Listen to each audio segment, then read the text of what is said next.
Sup peeps, Crypto Enigma here. Welcome back to the channel, baby. Yeah.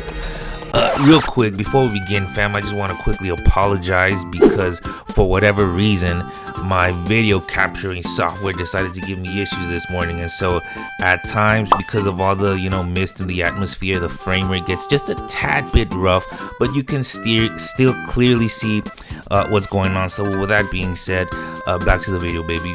Now for this method, you will need a bunch of food that will help you recover from gloom damage. You'll need a bunch of key eyeballs, a buttload of arrows, a bunch of strong bows, and one steering wheel. And you're in the end game here, baby. You're about to fight the final boss.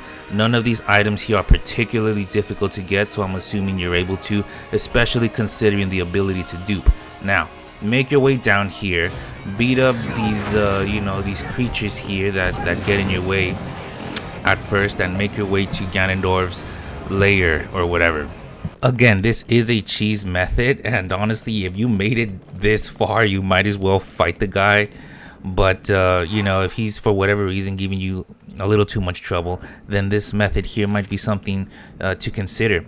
So again, what you will need is a bunch of food to recover from gloom damage, a bunch of key eyeballs, a buttload of arrows, strong bows, and one steering wheel. Now, upon entering the arena and right before you engage in battle during this little cutscene here, you will notice that directly behind you is the entrance you came in through. What you are going to do is climb up the left route here, or the right, it would be your left. You're going to climb up this route here until you reach a small area near the top that happens to be leveled. So to start, you want to lead Ganondorf to the left side of the arena and then begin making your way up the route here. You will notice that you will immediately begin taking damage by the gloom, and Ganondorf is shooting at you. That's fine, just make your way up here. The wall directly next to you, as you can see, is completely safe to hold on to, so you can use that to your advantage. You can grab onto the wall if you're taking too much damage, heal up, what have you. Next, you want to stand on the as far into that corner as possible, so that you can then bring out the steering wheel like so. It is essential that you stand as far back as possible, otherwise the steering wheel won't spawn in. If you're able to get the steering wheel out, you want to position it the way that you're seeing here in the video. And of course, right before you die, you want to heal yourself of any gloom damage. That is what you will need the food for. You will not be taking any damage from Ganondorf, but you do need to heal yourself from gloom damage. So, bring out the steering wheel, position it like so, with the little handlebar facing towards the wall. And you want to then position the steering wheel as close as you can to the corner that you were standing on. So I'm gonna go ahead and do that, and once you have that, simply stand on the steering wheel. Again, you saw me take some damage there, so it's essential that it's as far back as possible. And once you're there, you will note that you can safely stand on the steering wheel without taking any damage by the gloom. And as you will see in just a moment, you are too far back for Ganondorf's arrows to reach you. If you look here near the bottom left of the screen, you can see silly old no-aim Ganondorf desperately trying to hit you to no avail. And ladies and gentlemen, if you followed these steps correctly, from here, all you simply have to do is shoot the stupid fool until he dies. Which is why I said you will need a bunch of keys eyeballs. You will see here the bows that I came with, and the amount of eyeballs that I'm using. Again, the keys eyeballs will home in on Ganondorf, which is why you needed them. And you can safely just pelt him from from the safety of your little perch here. So I'm gonna go ahead and use different bows here just to demonstrate the difference in damage.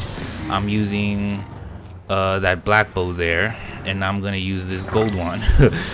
I don't know their names, but I just wanted to compare some regular bows to the Lionel bow, the 5-burst Lionel bow that I'm using, which I'm going to just go ahead and use for the remainder of this video, just to have things go you know, quicker. But you see there, sometimes you land a normal hit, other times you land a crit. But that's basically it, ladies and gentlemen. You can see here we made it to his second form, and again, just rinse and repeat. You're going to run up that same route, lead him to the left of the arena, make your way up the route, and once up there, you will notice that the steering wheel is exactly in the same spot you left it in. So either hurry up and get on it, or you can just quickly grab onto a wall and heal up if you need to. But you're basically going to repeat the exact same process with one minor difference. During his second form here, the Keith's eyeballs will also actually hone in on Ganondorf's copies. So what you're gonna have to do is kind of shoot in random directions in the room. As you can see here, it is honing in on his copy. So just kind of shoot in random directions in the room until you eventually hit the real Ganondorf, which I just did, as you can see. And also this works with any Keith's eyeball. I'm using the just for the sake of example here, I'm using these ice ones now, and exact same thing. This works with any Keith's eyeball. So you just need a bunch of Keith's eyeballs for this to work, and obviously also a bunch of arrows. But look at all them crits he's taking. The Lino bow works, man. So again, this is his second form, phase 2, baby, and he hasn't landed a single blow on me. And this one is actually easier again because his copies are no longer there. So rinse and repeat, make your way up the route, stand on the steering wheel, heal if you need to, and then simply continue cheesing the silly Demon King. One thing, for this final stretch, I decided to use some attack up potion. But if you start off with if you boost your attack from the beginning, this will just go much faster. Having done that, I'm just gonna go ahead and speed up the rest of this fight.